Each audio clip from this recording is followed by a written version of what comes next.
un día más, con la gracia del Señor, proseguimos el comentario del Catecismo de nuestra Madre la Iglesia. El punto 1125 del Catecismo dice así: por eso, ningún rito sacramental puede ser modificado o manipulado a voluntad del ministro o de la comunidad. Incluso la suprema autoridad de la Iglesia no puede cambiar la liturgia a su arbitrio, sino solamente en virtud del servicio de la fe y en respeto religioso al misterio de la liturgia. Como veis, un punto pues que pone el dedo en la llaga. Como dicen los jóvenes, no se corta un pelo, no se corta de hablar claramente y de denunciar también, ¿no? Pues el peligro de que hagamos de la liturgia pues una expresión caprichosa de nuestra supuesta creatividad. A veces se dice que hay que ser creativos.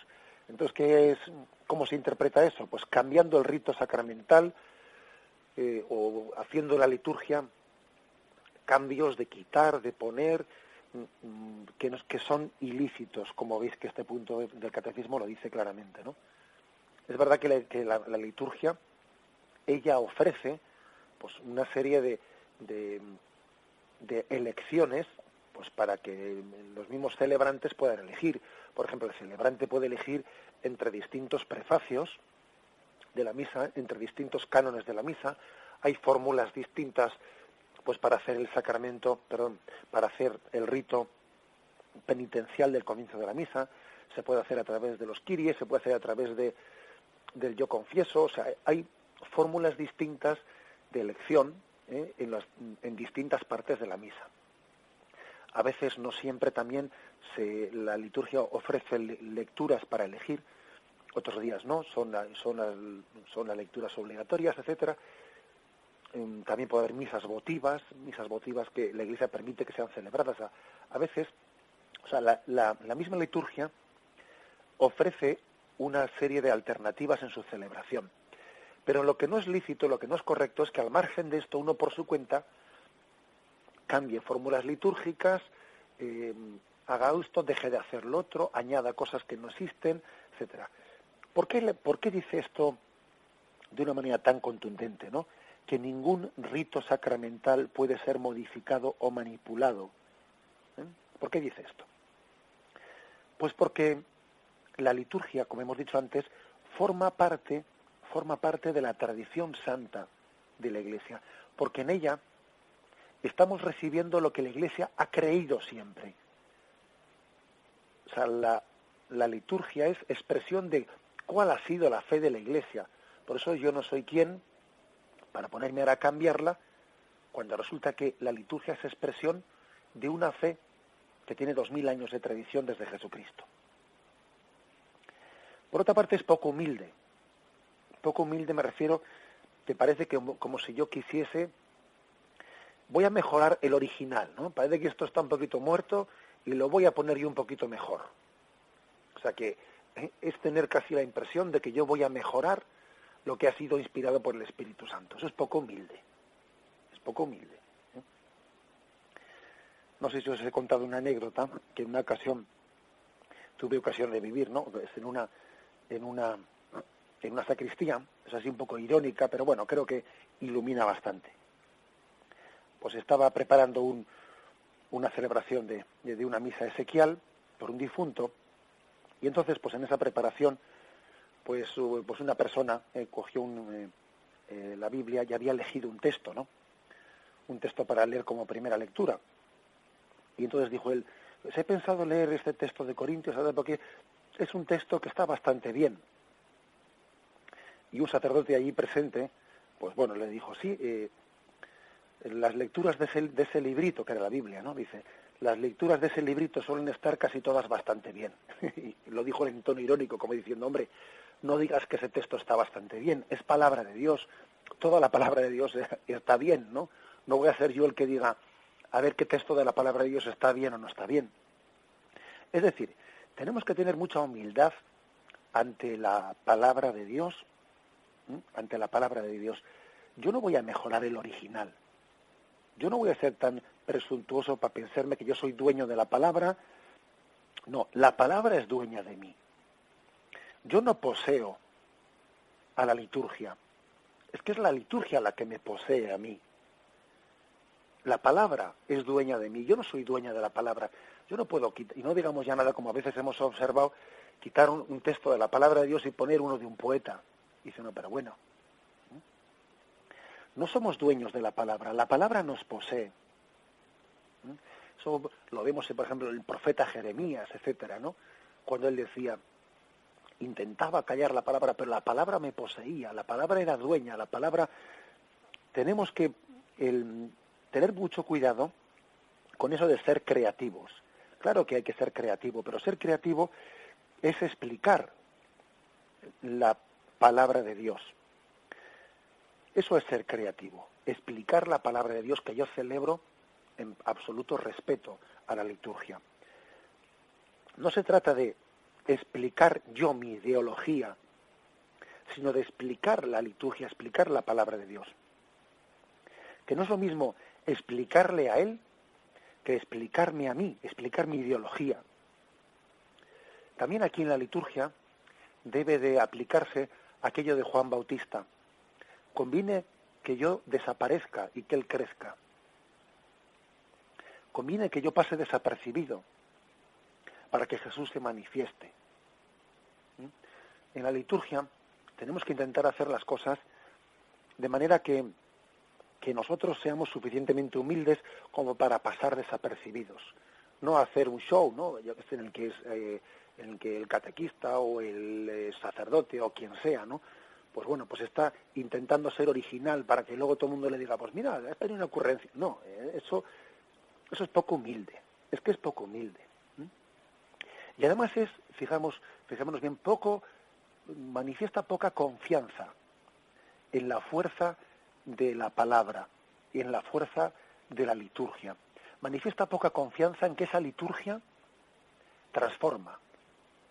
Uno cuando hace eso, en el fondo lo que está pensando es, bueno, es que esto es un muermo, esto no convierte a nadie, voy a intentar ser yo un poco original para ver si esto le llega a alguien. Claro, es que, vamos a ver, si es que eso parte de una falta de fe y una falta de confianza.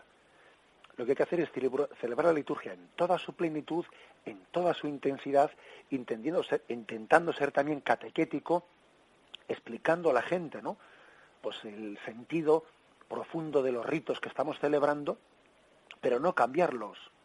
No soy yo el que los cambie, porque entonces no estoy celebrando la liturgia, estoy celebrando mi rito personal. Os cuento también otra anécdota. Recuerdo que no hace mucho, pues un conocido, ¿no? Me decía, bueno, es que yo, pues a veces cambio un poco, si en un salmo, ¿no?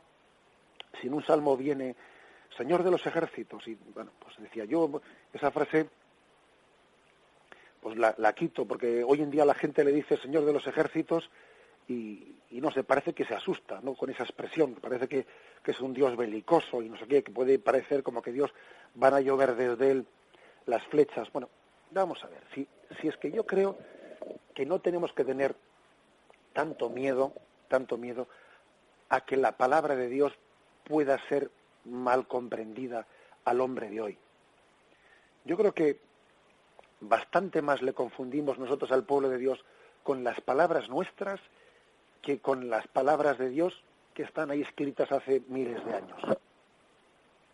Por otra parte, yo creo que tampoco no será tonto el oyente, el que escucha la palabra de Dios y entenderá que hay expresiones, Señor de los ejércitos y yo qué sé, ¿no? Y tendrá un mínimo sentido común para ver que las cosas tienen un contexto también metafórico. Tenemos a veces miedo a que la palabra de Dios, a que la Biblia, que ciertas expresiones, ¿no?, puedan escandalizar o aburrir a la gente o resultar incomprensibles, y posiblemente sean nuestras palabras, digo nuestras, las de los catequistas, las de los que evangelizamos, sean nuestras palabras las que escandalicen bastante más, o sean bastante más aburridas que la misma expresión de la palabra de Dios. Tendríamos que, como decía San Francisco de Asís, ¿no? San Francisco de Asís decía, Yo creo en el Evangelio sin glosa, o sea, a mí no me prediques mucho, léeme el Evangelio que se entiende muy clarito, que se entiende muy claro. Luego no vayamos a intentar predicar las cosas intentando meter nuestra ideología, ¿m?, y diciendo lo mío más que lo que dice el Evangelio. El ideal, pues, el ideal del predicador, del catequista, es poner al creyente, ponerle ante la palabra de Dios, ante la liturgia, y desaparecer aquel que está predicando. O sea, pasar desapercibido habiendo puesto aquel que es catequizado ante Cristo, ante la Iglesia, y uno desaparecer. Ese es el ideal. No ser demasiado protagonista, no pretender ser yo la estrella invitada, sino más bien poner al catequizado ante Cristo, ante ese misterio, y desaparecer uno. Por eso, fijaros, la Iglesia dice, ¿no?, ningún rito sacramental puede ser modificado, manipulado. Tenemos que pedir el don de ser fieles a la liturgia, el don de entender que ahí llevamos un tesoro que no puede ser, pues eso, cambiado a capricho. También esto se manifiesta de una manera, y es que cuando a los niños, pues en la catequesis tradicionalmente, se les ha enseñado unas oraciones que han aprendido de memoria, a veces se ha dicho, bueno, pero ¿qué sentido tiene esa catequesis? Que es aprender como loritos cosas, ¿no? Aprender como loritos y luego no entienden nada. Hombre, evidentemente habrá que tener un equilibrio. No se puede reducir la catequesis a un aprendizaje de memoria, ¿no? Pero es que hoy en día hemos caído lo contrario. Porque es que es normal, yo creo que es casi pues connatural con lo que es la forma de comprensión en la vida, que uno al principio aprende ciertas cosas de memoria y luego con el paso de la vida las va entendiendo. Según va madurando dice, fíjate tal cosa, ¿no?, que yo desde pequeño aprendí, fíjate el sentido que tiene. Eso pasa con la liturgia. Hay ciertas cosas que desde siempre las hemos celebrado y luego poco a poco se nos va descubriendo el sentido de ello. No hay que tener miedo a que en el proceso catequético haya un cierto grado de esto, ¿no?, de aprendizaje sin que en primer momento uno lo entienda todo, y luego poco a poco lo va comprendiendo a lo largo de la vida. Fíjate eso lo que significaba. Fíjate esto que decíamos en el credo. Fíjate esto que decíamos. Pues claro, es así, es decir, uno tiene un depósito que está rezando sin entenderlo plenamente y con el paso del tiempo y de la vida se le va iluminando su sentido. Bien, doy lectura al último de los puntos, que es sencillo, y concluimos con el 1126. Dice así: por otra parte, puesto que los sacramentos expresan y desarrollan la comunión de la fe en la Iglesia, la lex orandi es uno de los criterios esenciales del diálogo que intenta restaurar la unidad de los cristianos. Sencillamente este punto hace referencia a que una de las formas uno de los puntos a tener en cuenta muy importantes, pues dentro del proceso ecuménico del diálogo entre las iglesias cristianas, ¿no?, pues están separadas, pues uno de los puntos muy importantes es llegar a la unidad con ellos a partir de lo que rezamos en común. Oye, que tú y yo hemos rezado en común, pues por ejemplo con la iglesia protestante, ¿no?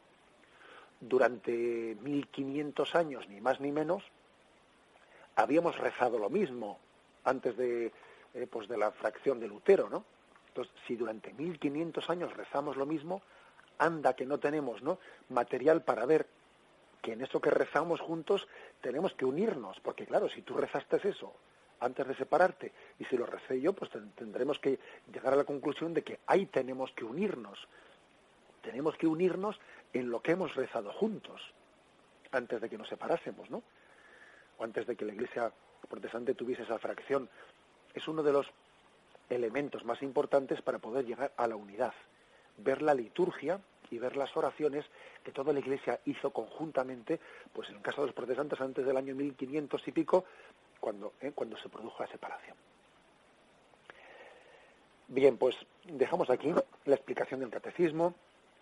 Me despido con la bendición de Dios Todopoderoso, Padre, Hijo y Espíritu Santo, descienda sobre vosotros. Alabado sea Jesucristo.